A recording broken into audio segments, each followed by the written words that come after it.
El pardal comú és un ocell que trobem a Catalunya tot l'any.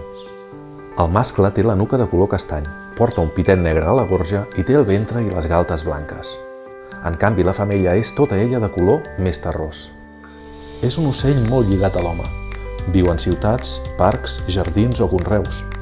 Construeix el niu amb herbes i plomes en tot tipus de forats, a les parets o a la vegetació, i poden ocupar antics nius d'altres ocells com les orenetes o els falciots. Les femelles posen entre 3 i 7 ous i la incubació dura unes 2 setmanes. L'alimentació de les cries l'efectuen els dos progenitors fins que els pollets volen del niu, passats uns 15 dies del seu naixement. Aquí, el pare salva in extremis la caiguda i mort segura d'una de les seves cries. Mengen restes de menjar, insectes, llavors, brots verds com a les imatges i altres aliments d'origen vegetal.